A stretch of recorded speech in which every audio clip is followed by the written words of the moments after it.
I sat on my couch staring at my phone, trying to understand why my chest felt like it was collapsing. Ryan kept talking, but his voice sounded far away, like I was underwater. "Dude, breathe," he said, grabbing my shoulder. I didn't answer. I just kept looking at the photo on the screen. Lena in a white dress, smiling up at Marcus Hale like he hung the sun for her. My throat tightened. "She actually married him," I whispered.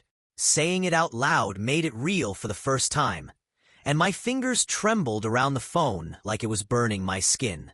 Ryan sighed and sat beside me. "I warned you," he said quietly.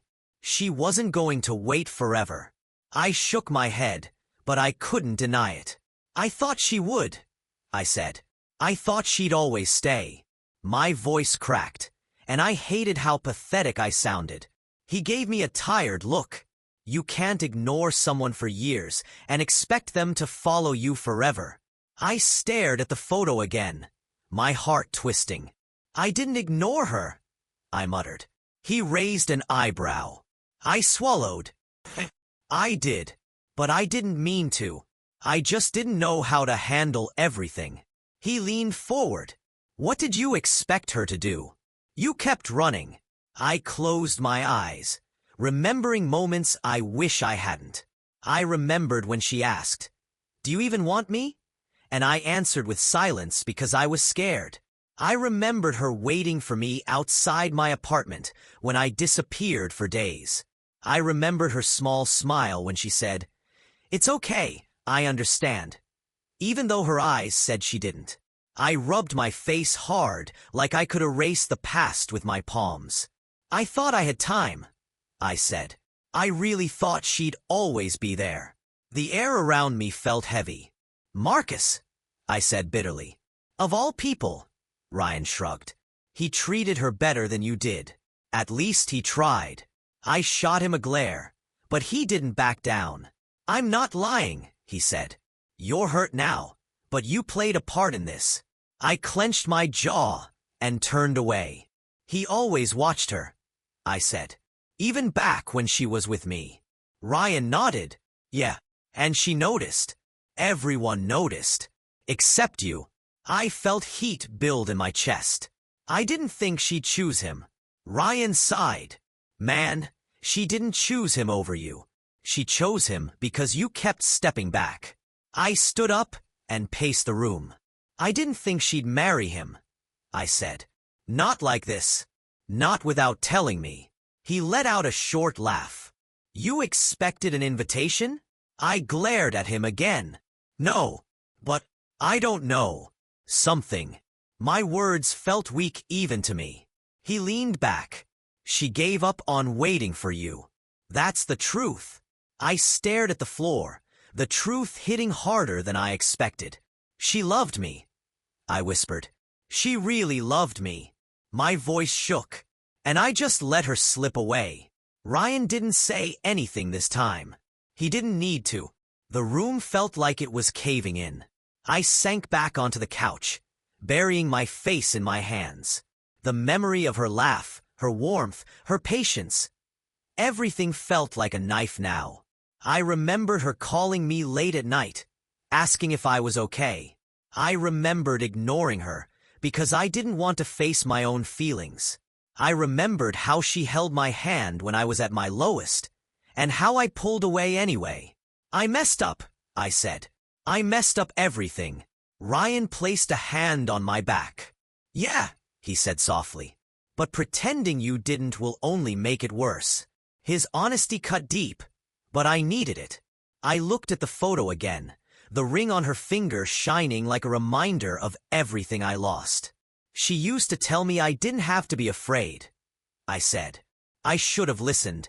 My chest tightened more. I should have told her I loved her. Ryan nodded. "But you didn't." The silence in the room grew sharp.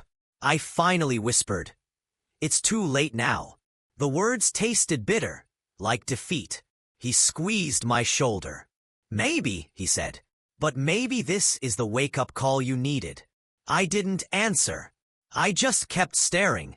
I leaned back and let my head hit the wall behind me. The dull thud didn't hurt, but it grounded me in a way nothing else had all day. I don't even know who I am without her, I said. The words spilled out before I could stop them. Ryan lifted his head. Then maybe it's time you figure that out, he replied. His voice was calm, not sharp like before. I breathed slowly, feeling my chest rise and fall. I always assumed she'd come back, I whispered. I never imagined the world where she didn't. I sat at the kitchen table the next morning, staring at the cold cup of coffee in front of me. I kept hearing Lena's voice in my head, soft, tired, breaking. "Do you even want me?" she had asked me once. I remembered the way she looked at me that night. I didn't answer her. I just walked away. The memory hit so hard that I almost flinched. Maya walked in, rubbing her eyes. "You look terrible," she said. "Did you even sleep?" I shook my head. "Not really." She sat across from me and crossed her arms. "This is about Lena, isn't it?" I didn't respond. She sighed loudly. "You saw the wedding photos?" I gave a small nod. She let out another sigh, softer this time. "I told you she wouldn't stay forever." I felt irritation rise in my chest. "Can you not start?" Maya raised an eyebrow. "I'm not starting anything. I'm telling you the truth. You ignored her, and she got tired." I ran my hands through my hair. "I didn't ignore her on purpose." She leaned forward. "Then why did you keep pushing her away?" I clenched my jaw. "Because I didn't want to mess everything up. I didn't want her to see how unstable I was." She shook her head. She already saw it. And she stayed anyway. I looked away, swallowing the lump in my throat. "She waited for me," I said quietly. "For years." Maya didn't soften. "And you made her wait even longer. People break, you know." I exhaled shakily. I thought giving her space was better than dragging her into my mess. She scoffed. "No, you thought you'd have her forever. That's the difference." Her words stung, but she wasn't wrong. I rested my head in my hands. I didn't think she'd leave." Maya tilted her head. "You really didn't think she'd get tired of begging for your love?" I felt my throat tighten. "She never begged," I muttered. Maya shot me a look. "She did. Not with words. She begged you with effort, with patience. She fought for you more than you fought for yourself." That hit me harder than I expected. I leaned back in the chair, staring at the ceiling. "I remember the night she asked if I wanted her," I said. She held my hand. She looked terrified, and I just froze. Maya frowned. "Why didn't you answer her?" I shrugged helplessly. "Because I thought if I said yes, I'd ruin her life. I thought she deserved someone better." Maya sighed and rubbed her forehead. "You decided that for her?" I nodded weakly. I didn't think she understood what she was getting into. She shook her head. "You should have let her choose." I stared at my hands. She told me she didn't need perfection. She just needed me. And I didn't believe her. Maya looked at me for a long moment. She meant it. "You were the one who didn't." I felt that familiar ache grow in my chest. "I was scared," I whispered. Maya softened a little. "I know, but being scared isn't an excuse to say nothing at all." I pushed the coffee cup away. I thought she'd wait until I figured myself out. Maya leaned back. "People don't wait forever." I rubbed my eyes. I kept saying, "Not now." I kept telling her I wasn't ready. Maya nodded slowly. And she waited, and waited. I swallowed hard, and I kept running. She sighed deeply. "You weren't running from her. You were running from your own fear." I looked at her. Fear of what?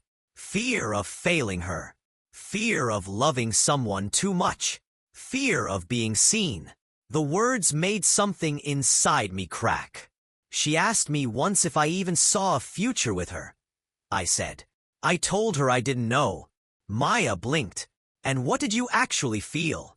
I closed my eyes. I saw everything with her. I just didn't know how to say it without sounding broken. Maya gave a sad smile. She would have accepted broken. She just wanted honest. I pressed my palms against my forehead. I never gave her that.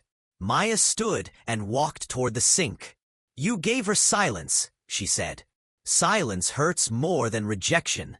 I let her words sink in. Do you think she ever hated me for it? Maya shook her head.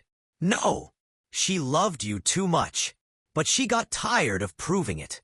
I stared at the table. I should have told her I loved her. Maya turned to me. Why didn't you? I breathed slowly. Because I thought love wasn't enough. She stepped closer. Love is always enough when it's honest. I leaned back, my chest tight. When did I become someone who couldn't say simple things? Maya shrugged. You weren't taught how to stay. But Lena tried to teach you. The guilt hit hard. I took her for granted, I said. I thought she'd always be there. Maya nodded. You loved her. You just didn't know how to show it. I whispered. Now she's showing her love to someone else. Maya exhaled. And that's the consequence. I stared at the wall, my voice barely leaving my lips. I should have said something, anything. I stepped into the ballroom, and the chatter hit me first, then the scent of perfume, then the sight of him, Marcus Hale. My stomach turned as soon as our eyes met. He smiled at me, that arrogant, easy smile, and I knew it was meant to stab. Hey, he said, extending his hand. Good to see you here. I swallowed hard and shook it, trying not to let my fingers tremble. Marcus, I said, voice flat. I didn't expect. He laughed lightly. Didn't expect me? Or didn't expect Lena to tell me about you? The words landed like a punch. I clenched my jaw. I'm just here for the event. He nodded as if he believed me. Of course, but you look well. I felt anger rise. Thanks, I muttered. He leaned in, lowering his voice. You know, Lena asked me to tell you hi. She really misses the old times. I froze. Really? I said, my voice catching. She told you that? Marcus shrugged. She did. She said you were hard to reach sometimes. I forced a laugh. Yeah, that sounds about right. He smirked. Well, she's happy now. I'm happy she's happy. Every word made me feel smaller. I wanted to speak, to defend myself, but my throat was dry. I see, I said, taking a step back. That's good to hear. At that moment, a sharp voice cut through my panic. You don't get to act hurt now. I looked up. Clara, Lena's best friend. Her eyes were cold, piercing. I swallowed, caught off guard. Clara, I said, trying to sound casual. I didn't mean. She cut me off. Don't. You don't get to say anything. You lost your chance. My chest tightened. I know, I admitted quietly. She didn't soften. You pushed her away. You ignored her. And now you show up looking surprised. I shook my head. It's not like that. She stared at me. Then what is it like? You want to see her? You want to fix it? It's too late. She's married. Her words hit like shards. I wanted to shout, to explain, but I had nothing to say. Marcus laughed lightly, drawing my attention. Clara's got a point, though. I appreciate her honesty. I looked at him, jaw tight. He leaned closer. Lena's doing well. She's radiant. I couldn't be luckier. The words cut deep. Radiant, I muttered under my breath. I remembered her smile from years ago, soft and patient, waiting for me, and now it belonged to him. He saw my face and smirked. You're thinking about the past, aren't you? I didn't answer. I couldn't. The memory of her hand in mine, her quiet laughter, the way she waited while I ran, it all pressed down on me. Marcus leaned back, sipping his drink, still smiling. Clara didn't let up. You think showing up now changes anything? She asked. Her tone wasn't mean. It was truth, sharp and undeniable. I shook my head. No, it doesn't, I admitted. She softened just slightly. Good. Maybe now you understand. I swallowed hard. I do. More than I want to. She turned and walked away, leaving me standing there like a ghost. I looked at Marcus. You really have everything, don't you? I asked, bitterness creeping in. He raised an eyebrow. I have her, he said simply. That word, her, felt like a hammer to my chest. I tried to focus on the event, the people around me, anything to distract from the ache in my chest. But every laugh, every conversation, every glance at Lena, there she was across the room, glowing, smiling at someone else, not me. I wanted to tell her how sorry I was. I wanted to scream that I had loved her all along. Instead, I stayed frozen, a spectator to the life I had let slip through my fingers. Marcus approached her, whispered something, and she laughed softly. I felt something break inside. She looked so happy, so peaceful. And it wasn't me making her smile. It was him. I found a corner and leaned against the wall, my heart pounding. Ryan's words echoed in my head. You can't ignore someone and expect them to wait forever. I had learned that now, painfully, brutally. I looked at Lena, standing there in the golden light, and I hated myself. She deserved someone who saw her worth from the start. And I had chosen fear over love. I pressed my palms to my face. I ruined everything, I whispered. Marcus glanced over, catching me in my misery. He smiled again, and it felt like he could see straight through me. I turned away. I couldn't face him. I couldn't face her. Clara's words rang in my head. You don't get to act hurt now. She was right. I had no right to pity myself. I had no right to be here, watching the life I could have had with her, gleaming just out of reach. I walked toward the exit, the noise of the party fading behind me. I felt the weight of my mistakes with every step. My anger, my regret, my heartbreak, they all swirled inside me, impossible to contain. I pushed open the door and stepped into the cool night air. The city lights blurred as tears stung my eyes. I had no plan, no words, no power. Only the bitter taste of what I had lost. I can't do this anymore, I whispered to the night. The street was empty, silent, but my heart screamed. I had finally realized it. There was no escape from the consequences of what I did. Lena was gone, married to the man I had always feared, and I was left with nothing but my own failure. I was walking down the quiet street when I saw her. Lena. My chest stopped, my legs froze. She wasn't looking at me, but her presence filled everything around me. Her hair fell perfectly over her shoulders, her smile soft, polite, distant. It wasn't the Lena I remembered. Warm, laughing, leaning into me. I forced myself to take a step forward. Lena? I asked, my voice shaking. She turned slowly. Her eyes met mine for a fraction of a second before she smiled politely. Oh, hey, she said. I wanted to run away, to hide, but my legs moved toward her anyway. I didn't expect to see you here, I said, trying to sound calm. She tilted her head. I could say the same, she replied. There was a pause, long enough to feel the years stretch between us. I looked down and noticed the ring on her finger. My stomach twisted.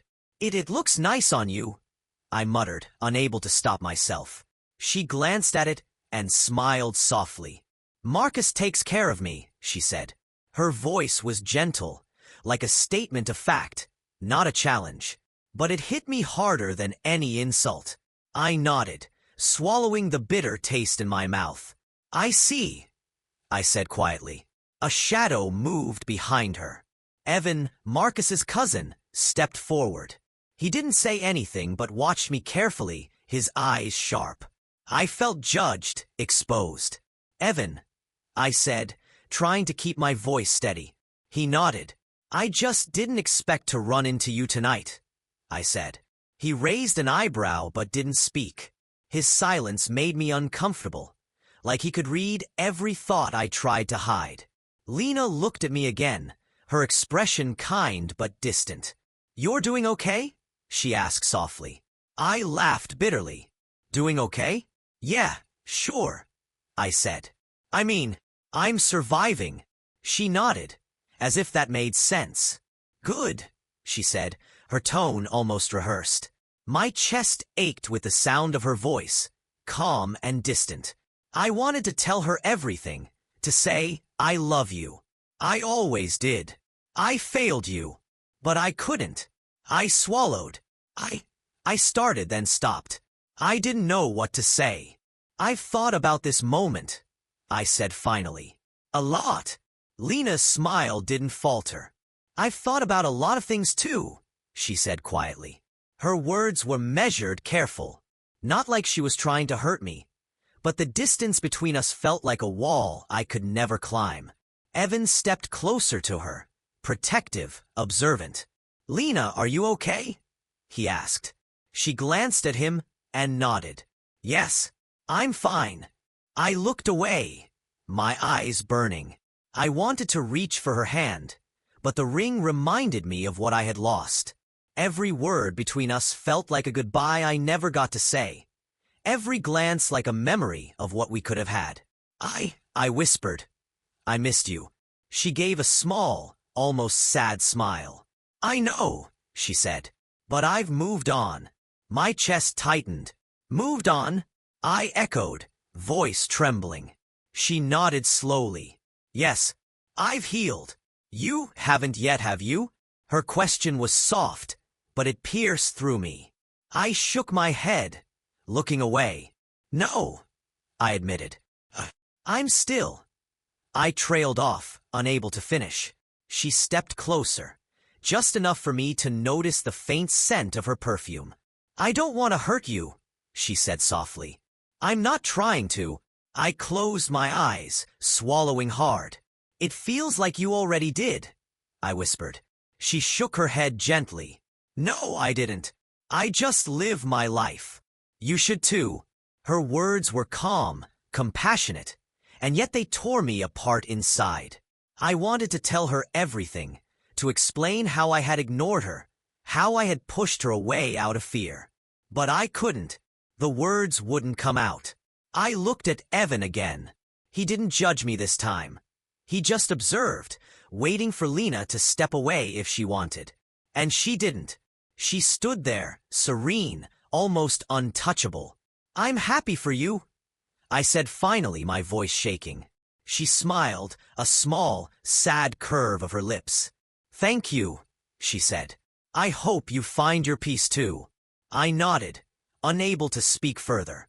My throat felt tight, my chest heavy, my heart still bleeding. I wanted to beg her to come back, to let me make things right, but I knew it was too late. "I should go," she said softly. "Take care of yourself." I swallowed, nodding. "You too," I whispered.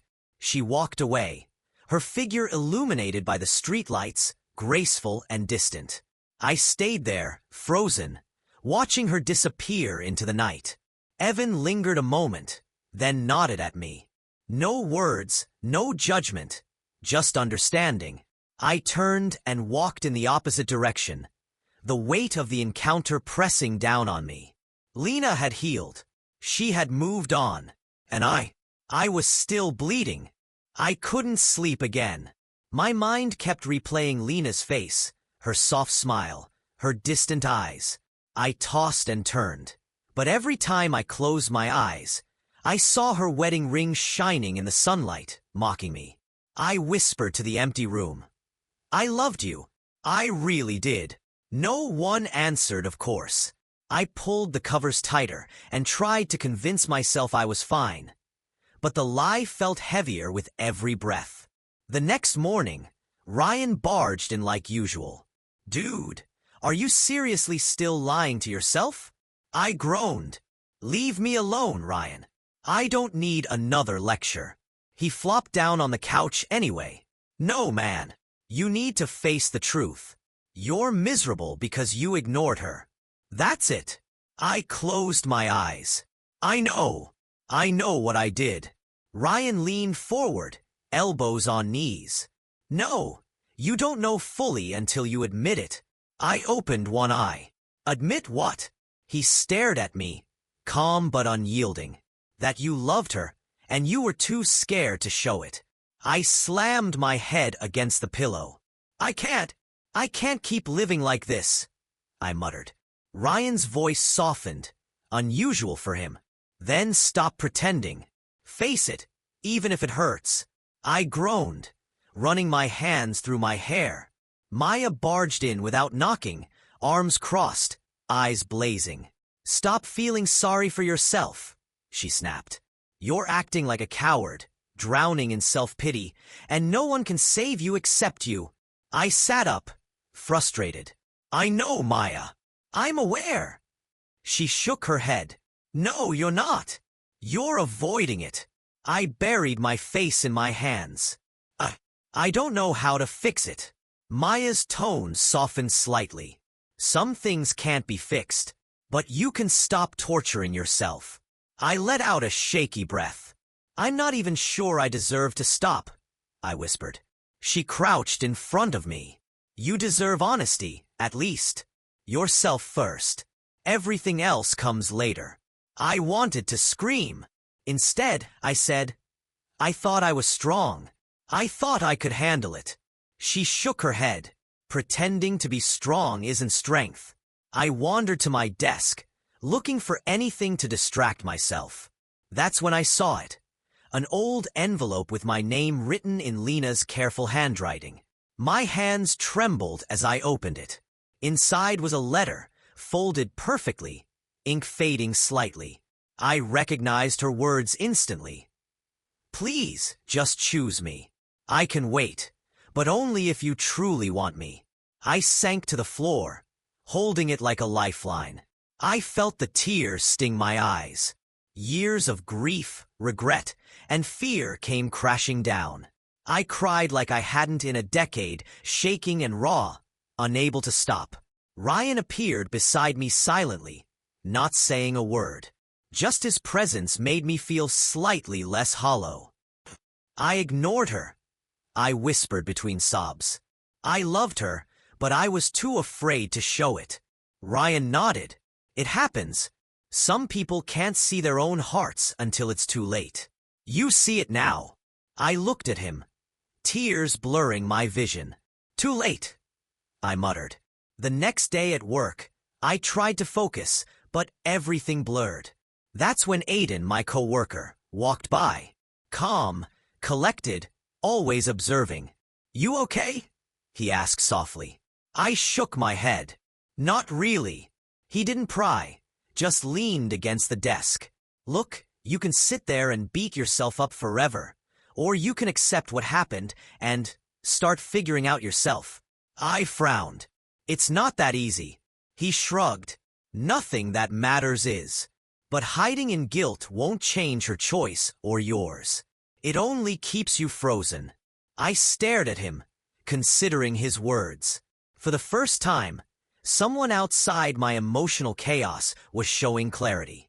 I left work early, walking through the streets like a ghost, the letter burning in my pocket. I whispered to no one. I loved her. I was just too scared to show it. The words felt like fire in my chest, simultaneously painful and liberating. I realized my fear had controlled my life, and now, finally, I was acknowledging it. Maya called me that evening. Are you going to let this eat you alive?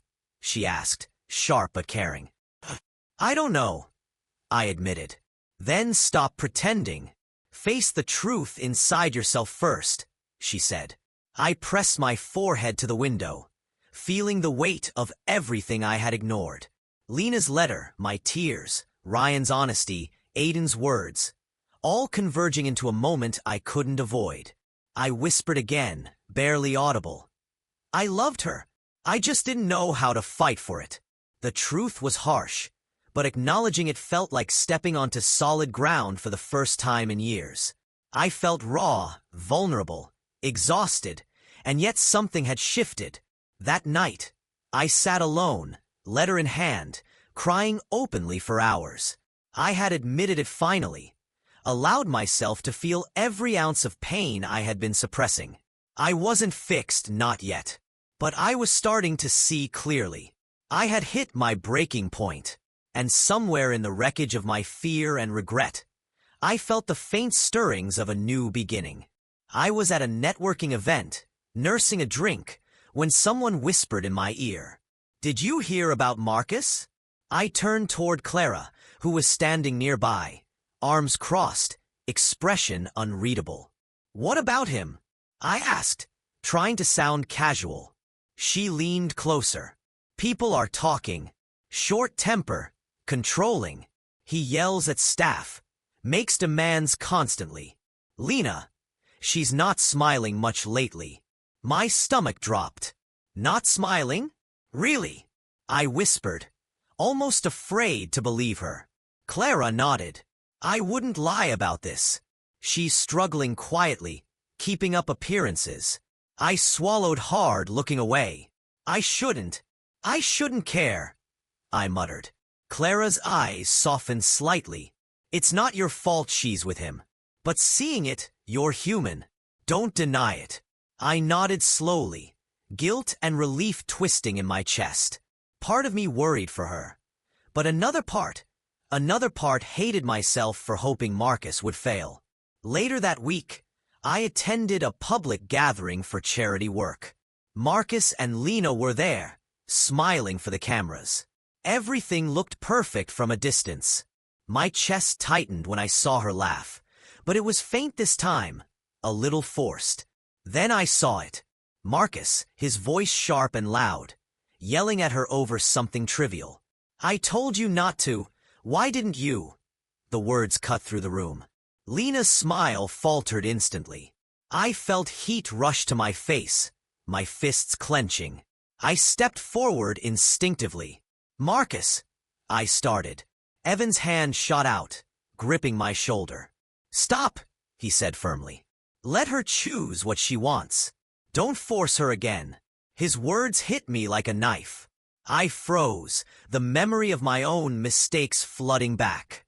How many times had I let fear and pride stop me from speaking? How many times had I pushed her away when all she wanted was honesty? I swallowed hard, letting the moment settle. Marcus turned toward me, eyes flashing. "You," he said, clearly annoyed. I held my ground. "Leave her alone," I said quietly but firmly. Lena looked at me, shock and gratitude flickering in her eyes. Marcus's jaw tightened. "This isn't your business," he spat. I shook my head. "It is when you're treating her like she's not even here. She deserves better, even from you." Clara's gaze met mine from across the room, and I could see her nod subtly, almost as if she approved. Lena's eyes softened as she stepped slightly toward me, though her hand still rested on Marcus's arm. "It's okay," she whispered, almost inaudible. "I can handle it." But I saw the tremor in her voice, the tension in her shoulders. My chest ached. "No," I said, voice breaking slightly. "You don't have to handle it alone. You shouldn't." Marcus's face turned red, and I knew I had crossed a line in his eyes, but I didn't care. I couldn't watch her shrink under someone else's anger anymore. Evan's grip on my shoulder tightened, a silent warning. "Remember," he said, calm but insistent, "she has to choose. Don't repeat your mistakes." I nodded, breathing hard. His words haunted me. He was right. I had forced my presence in her life before, tried to control outcomes, and she had waited patiently while I was too blind to see it. I shook my head. "I won't make the same mistake again," I whispered. The room felt heavy, charged. People glanced over, curious, but I barely noticed them. Lena's eyes met mine for just a second longer, and I saw her gratitude, her quiet strength. Marcus scowled, muttering under his breath, but I ignored him. I realized then that karma wasn't always sudden. Sometimes it grew slowly, subtly, in ways people couldn't control. Marcus's perfect image was starting to crack, and I didn't have to do a thing. Clara approached Maya later, speaking quietly. "She's not happy, Maya. He's hard to be with. She's still strong, but I can see it wearing her down." Maya's expression darkened. "I've been worried," she admitted. "But she'll be fine. She's strong." Clara's eyes flicked toward me. "And he?" she asked. Maya shrugged. "He's learning, maybe too late." I overheard the conversation from across the room and felt a strange mix of hope and guilt. I wandered outside for air, heart pounding. I whispered to myself, "She doesn't need me. Not yet. But she deserves to be free." My hands shook slightly, the reality settling in. Lena had healed from my mistakes, and now she was facing someone else's flaws. I felt torn, relief, fear, regret, all colliding at once. The evening faded into quiet. I watched from a distance as Marcus's temper flared one more time. Lena standing her ground silently, and Clara quietly watching over her. Evan stayed close to her, protective, observant. My chest ached, but I felt something shift. The seeds of karma were growing slowly, painfully, but they were there. I knew I couldn't interfere, couldn't force anything, but I could watch silently and hope that the universe balanced what I had lost and what she deserved. I whispered into the night air, low and raw, "It's coming. Slowly, but it's coming." And for the first time in months, I felt a flicker of something I hadn't in years, the faintest sense of hope. I was sitting on the couch, staring at nothing, when the doorbell rang. My heart skipped a beat. Visitors were rare. I wasn't expecting anyone. Hesitantly, I walked to the door and opened it. Lena stood there. Her hair was slightly messy, her eyes tired, dark circles underneath.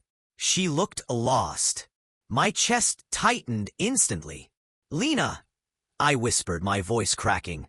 She gave a small, fragile smile. "Can I come in?" she asked. I stepped aside silently. She walked in, her shoulders slumping slightly. "Are you okay?" I asked, trying to keep my voice steady. She shook her head, letting out a small sigh. "No, not really." I gestured toward the couch. "Sit, talk, anything you need." She sat down carefully, staring at her hands. Silence stretched between us, thick and uncomfortable. I don't know where to start," she whispered. I sat beside her, giving her space. "Start wherever you feel like. I'll listen."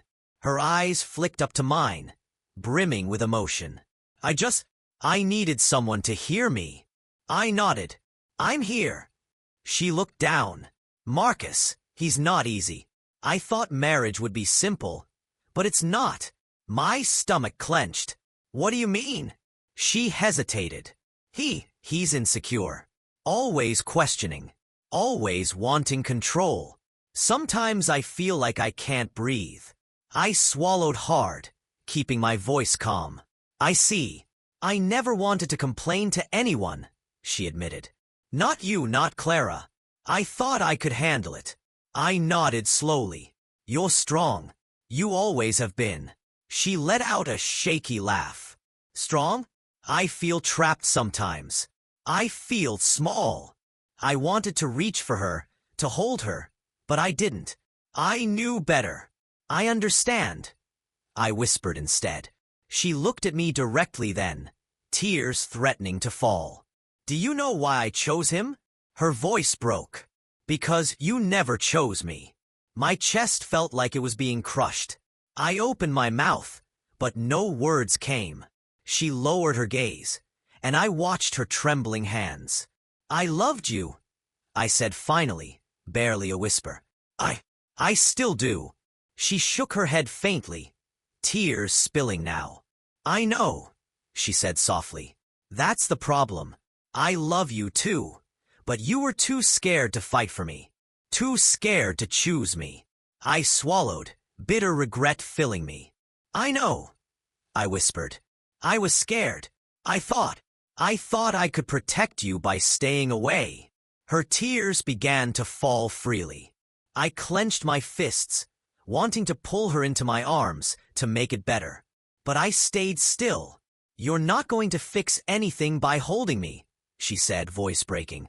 I nodded, forcing myself to stay put. I'll just listen, I said. That's all I can do. For hours we talked. She told me about the small ways Marcus's insecurities controlled her. The constant questions, the silent judgments, the subtle criticisms. She didn't want to leave him. I can't, she admitted. But I needed someone to hear my heart, to understand it. That's why I came here. I nodded, letting her words sink in. I feel guilty somehow, she whispered, for telling you all this. I shook my head. Don't. You need to speak, Lena. I'm glad you trust me enough to say it. She gave a small, exhausted smile. I thought if I just endured it, everything would be fine. But sometimes, I just need to let it out. I reached out, gently placing a hand near hers, careful not to intrude. She didn't pull away, but I didn't hold it. You're still so thoughtful, she said, voice trembling. Even now, I swallowed hard. I've always been here. I just wasn't brave enough before. She looked at me with such raw honesty that it hurt. I needed someone to know, to see me, even if nothing can change, she said softly. And now you do. When she finally stood to leave, I felt an ache in my chest. She looked more fragile than she had in years. Thank you, she whispered, for listening, for not taking advantage of my pain. I nodded. Always, I said. I'm glad you came. She hesitated at the door, turning to me one last time. I'm not leaving him, she said quietly. I just needed to be heard. I nodded, swallowing the lump in my throat. I understand. The moment stretched, heavy and suffocating. I wanted to tell her again, I love you, but I didn't. I watched as she walked away, her figure small in the dim light. The door closed behind her, and I stood there, trembling, feeling both needed and powerless. I sank back onto the couch, staring at the door. My chest ached with every unspoken word, every tear I couldn't wipe away, every moment I couldn't reclaim. I felt like I was being punished by fate, allowed to witness her pain, allowed to be close, but never close enough. I whispered into the empty room, voice raw. I'm here, and I always will be. The silence answered back. I didn't move for a long time, letting the weight of the evening press down on me. For the first time in years, I felt her sorrow as sharply as my own, and it left me both broken and awake. I didn't expect to see Marcus that evening. I was walking home, lost in thought, replaying Lena's visit over and over, when a sharp voice stopped me in my tracks. We need to talk. I turned, and there he was, Marcus Hale. His jaw was tight, eyes flicking with anger, but there was something else there too, something I hadn't seen before, fear. What's this about? I asked, keeping my voice steady. You, he barked. I know Lena went to your place. What did you do? Are you trying to steal her back? I took a deep breath, forcing calm into my chest. Marcus, listen to me. I lost her because I stayed silent. I won't make the same mistake again. His eyes narrowed, disbelief flashing across them. You what? He said, taking a step closer. You lost her? Are you telling me you're proud of losing her? You think that gives you some moral high ground? I shook my head. No, I'm not proud. I'm just honest now. For the first time in years, I loved Lena, and I admit I failed her. But I also won't interfere in her life. She doesn't need two men fighting to control her. She needs freedom. He stared at me, the anger slowly fading into confusion. Freedom, he muttered. She's my wife. I protect her. I give her everything. You think you protect her by controlling her? I asked, voice low but firm. Do you really think she wants that? Or do you just want to feel safe from losing her like I felt? Marcus's face twitched. He opened his mouth, closed it, and then finally whispered. You don't understand. I think I do, I said gently. You're scared. Scared she'll leave you. Just like I was scared of showing my love. His eyes went wide, as if the words hit him harder than he expected. He laughed bitterly, a sound that had no humor in it. Yes, you're right. I am scared. I'm terrified of losing her. Every day, I wake up afraid she'll slip away, and I try to hold on too tight. I didn't know how to love without trying to control her. He broke off, voice trembling. For the first time, he looked vulnerable, a man stripped of all arrogance and pride. I took a step closer, lowering my voice. Marcus, listen. I'm not your enemy. I was my own enemy. My fear of losing her stopped me from telling her how I felt.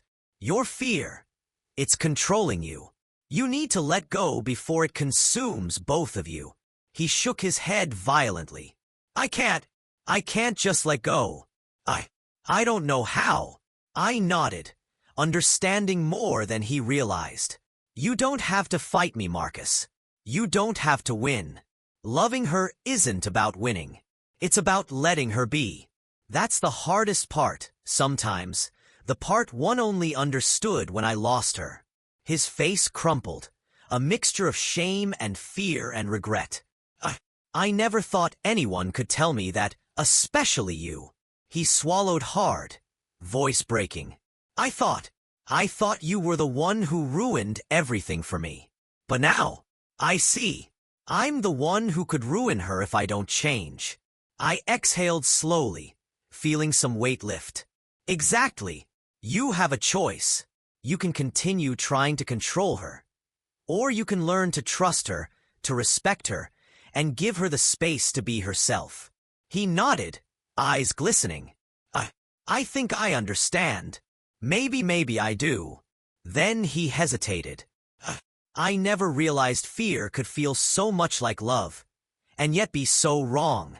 I placed a hand briefly on his shoulder, not in confrontation, but in solidarity. It happens. Fear can disguise itself as love. I lived with that for years. I hurt her because of it. Don't make the same mistake I did. Marcus finally nodded, long and slow, and for a moment, the tension dissolved. We were both quiet, absorbing the truth of what had been said. He stepped back, taking a deep breath. Thank you for not interfering, for being honest. I nodded. She will thank you someday too. Just let her heart guide her. That's the only way you can love her properly. A few days later, I received a message from Lena. Thank you for not interfering. Thank you for listening. I know you understand what it means to love someone enough to let them go. My chest tightened, a mixture of relief and lingering pain washing over me. I typed back quickly. Always. Loving someone sometimes means letting them be free. I'll never forget you. That night, I sat alone in my apartment, thinking about everything. About fear, about loss, about what it truly meant to love. I realized I couldn't keep hiding from myself anymore. I needed to rebuild, to face my mistakes, to learn how to live honestly. The next morning, I scheduled my first therapy session. It felt strange, admitting I needed help, but it felt right. I had ignored Lena's love for years. I had ignored my own. That had to end. Sitting there with my journal open, pen in hand, I whispered into the quiet room, voice steady this time. I ignored her love, but I won't ignore mine again. I wrote down the truth of my heart, the regrets, the lessons, the beginnings of a plan to rebuild myself. For the first time in a long time, I felt some peace. Not closure yet, not forgiveness, but a foundation, a chance to live without fear. And for the first time in years, I allowed myself to breathe fully, knowing that loving someone, even when it means letting go, isn't a failure. It's courage,